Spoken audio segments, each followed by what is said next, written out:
어두운 요양원 복도, 창문으로 들어오는 희미한 불빛, 15억을 아들에게 줬습니다. 그 다음 날부터 제 전화를 받지 않더군요.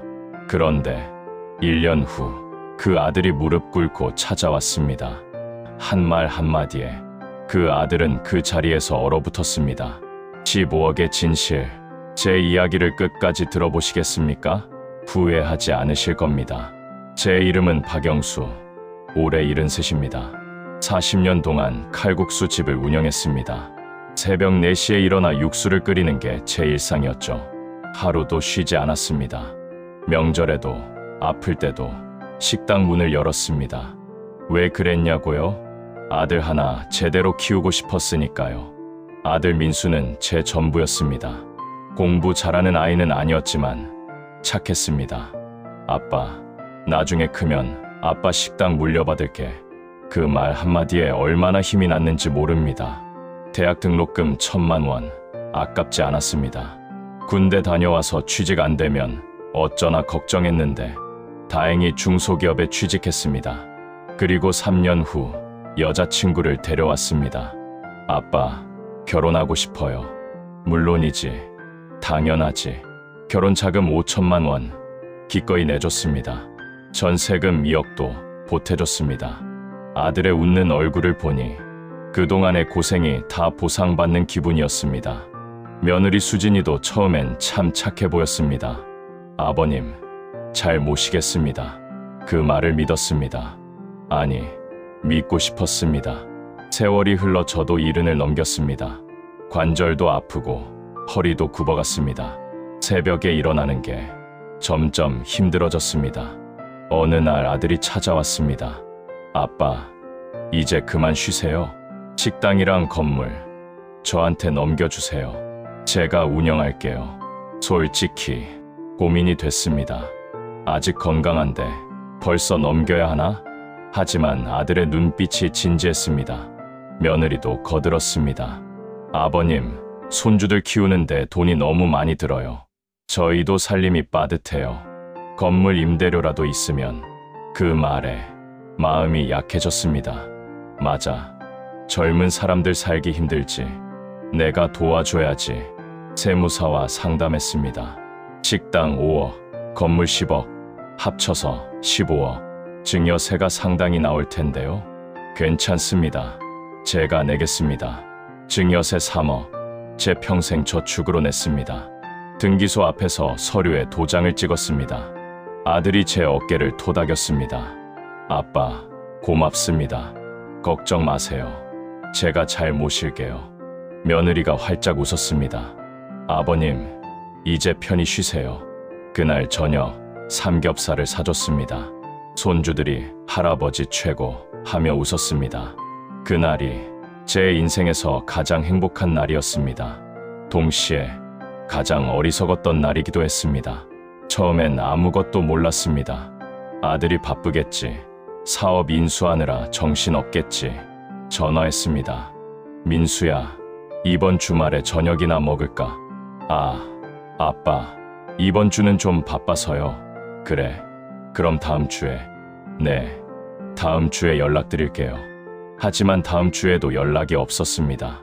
한 달이 지났습니다. 문득 궁금해서 식당에 가봤습니다.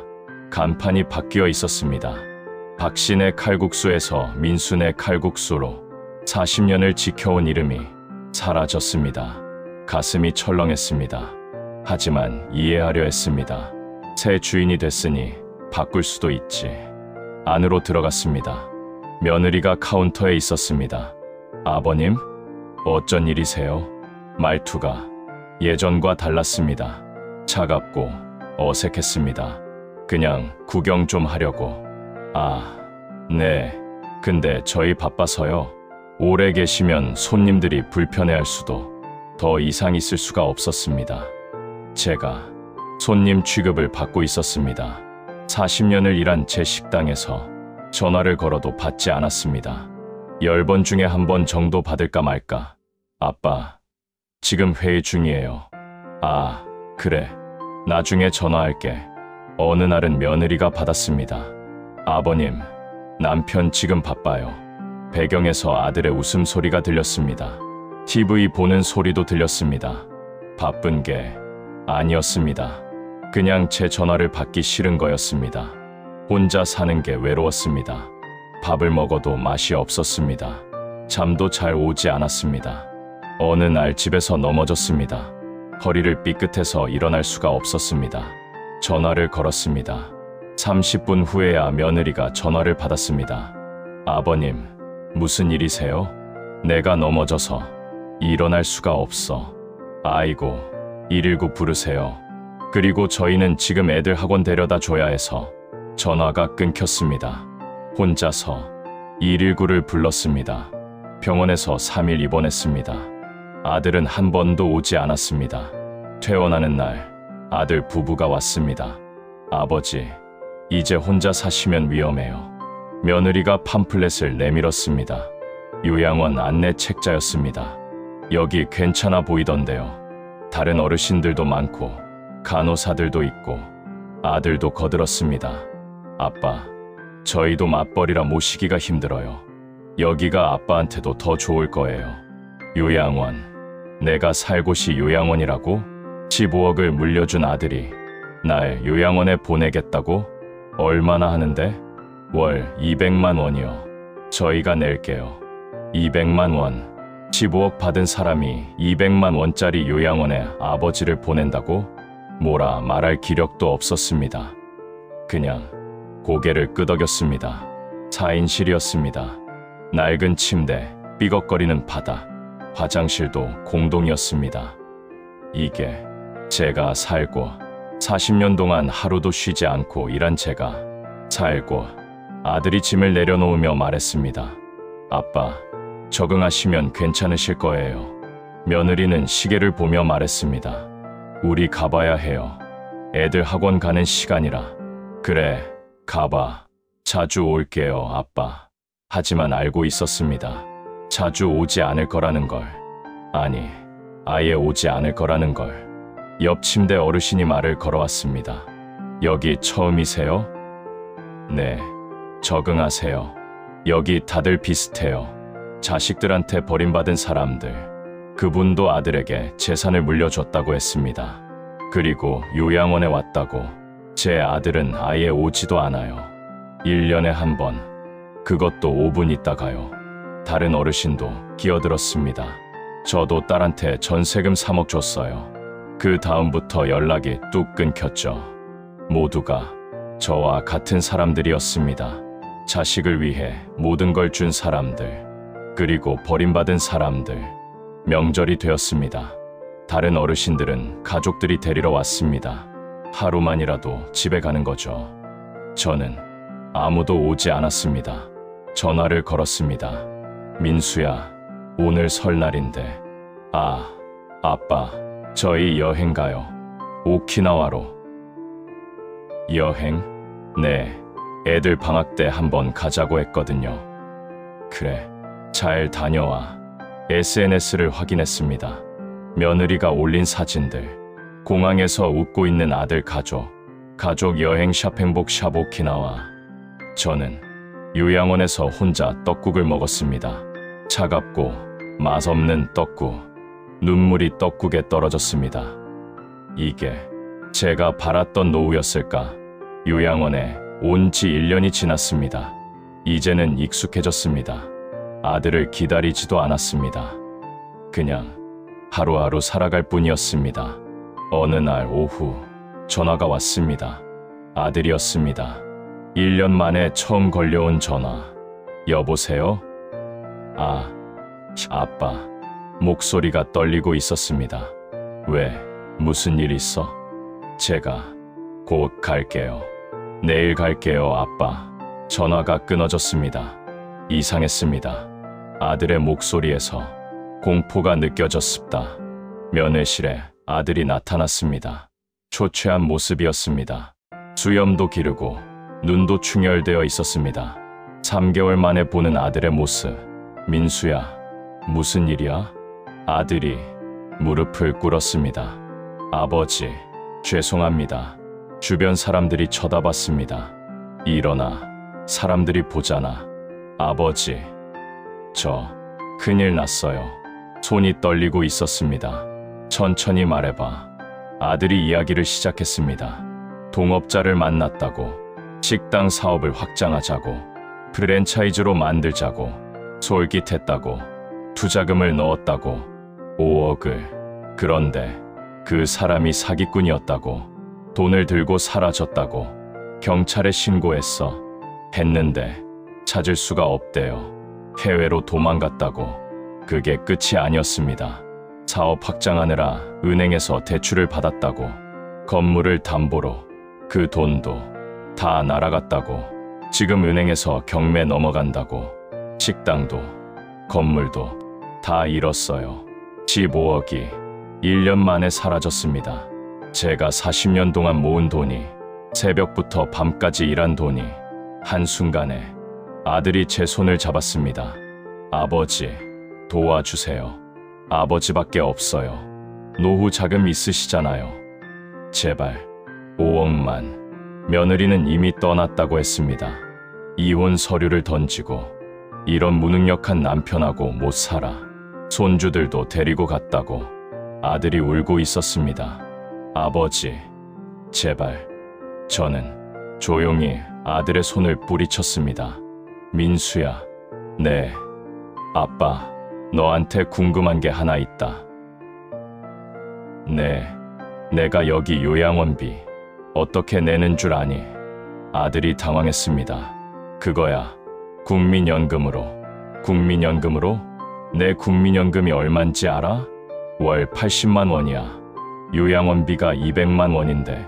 아들이 말문이 막혔습니다. 그럼 어떻게? 저는 천천히 웃었습니다.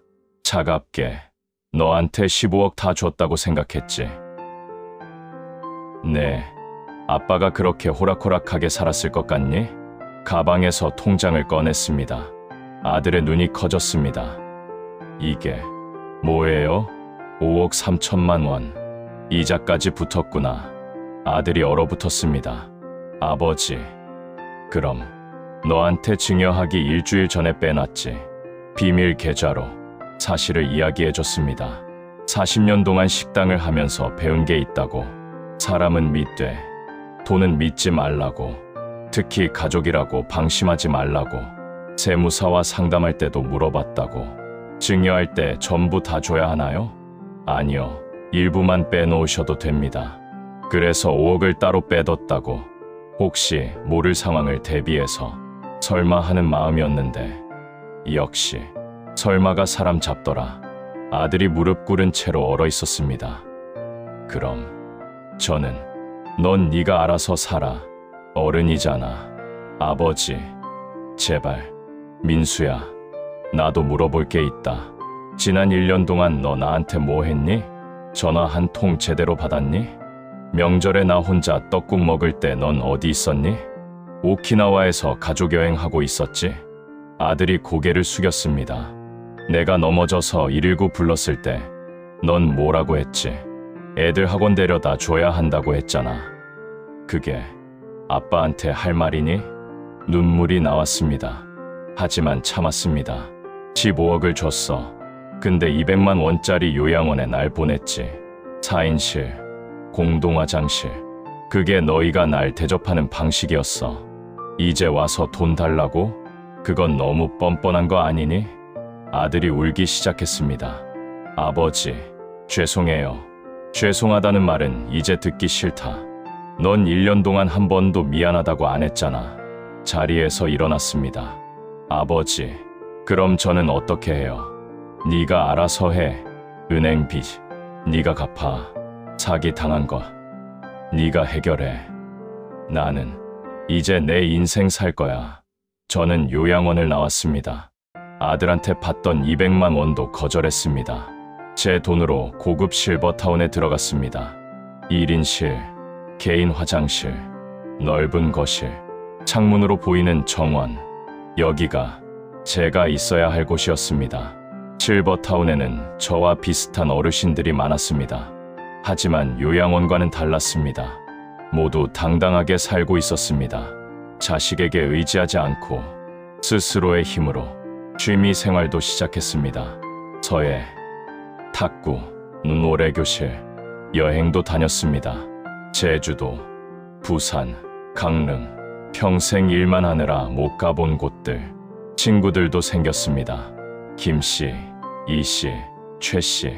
우리는 일주일에 3번 같이 식사를 합니다. 가끔 아들 생각이 납니다. 지금 어떻게 살고 있을까? 빚은 갚고 있을까? 미안하지 않냐고요? 조금은 미안합니다. 하지만 후회는 하지 않습니다. 제가 살아남으려면 냉정해져야 했으니까. 자식은 소중합니다. 하지만 자식이 전부는 아닙니다.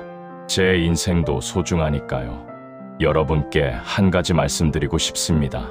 자식에게 재산을 물려주실 거라면 꼭 일부는 남겨두세요. 그게 여러분을 지키는 마지막 방패입니다. 효도는 투자가 아닙니다. 도리입니다. 그걸 모르는 자식이라면 과감히 떠나보내세요. 여러분의 노후는 여러분이 지켜야 합니다.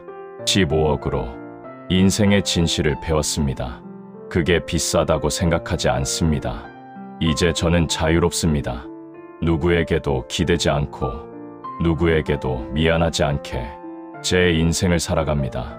그리고 행복합니다. 진짜로. 당신의 노후는 누가 책임져야 할까요? 여러분의 생각을 댓글로 들려주세요.